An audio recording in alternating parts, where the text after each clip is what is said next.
మొదటి కొరింథీయులకు రాసిన పత్రిక 3వ అధ్యాయము 16వ వచనము ఇలాగున్నది. మీరు దేవుని ఆలయమై ఉన్నారని, దేవుని ఆత్మ మీలో నివసించుచున్నాడని మీరెరగరా? ఎవడైనను దేవుని ఆలయమును పాడు చేసిన ఎడల దేవుడు వానిని పాడు చేయును. దేవుని ఆలయము పరిశుద్ధమై ఉన్నది, మీరు ఆలయమై ఉన్నారు. దేవునికి మహిమ కలుగునుగాక. మనము ప్రియమైనటువంటి దేవుని పిల్లలారా, దేవుని యొక్క ఆలయమై ఉన్నాము, దేవుని ఆత్మ మనలో నివసిస్తున్నాడు అనేటువంటి మాట వాక్యం ద్వారా మనం తెలుసుకున్నాము. ఈరోజు మనం గమనించి ఉన్నట్లయితే దేవుని యొక్క ఆత్మ నాలో నివసిస్తున్నాడు అనేటువంటి ఆలోచన మనకి ఉండాలి. ఆత్మ ఎప్పుడు కూడా మనలో ఉండటానికి ఇష్టపడతా ఉన్నాడు.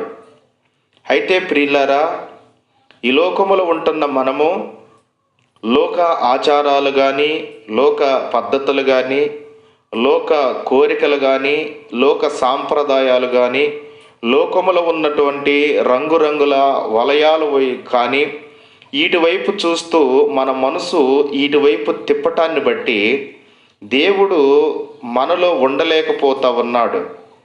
కానీ దేవుడు మనల్ని ఒక ఆలయముగా చేసుకున్నాడు, ఒక పవిత్రమైన ఆలయముగా చేసుకున్నాడు.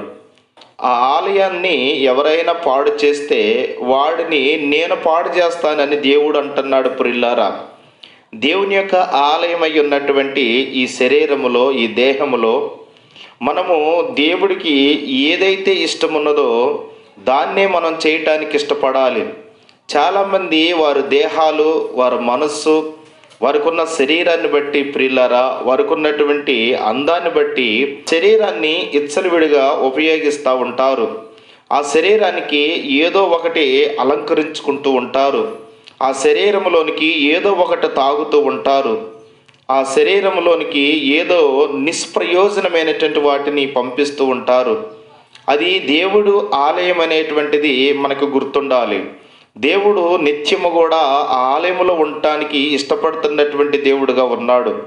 చాలామంది మనం సమాజంలో చూసుకుంటే దేవుడిని ఆ ఆలయములో ఉండటానికి చాలామంది మనసు ఒప్పుకోవటం లేదు, శరీరం సహకరించటం లేదు. దేవుడేమో నీ మనసు, నీ శరీరము, నీ ఆత్మ నాది అంటా ఉన్నాడు.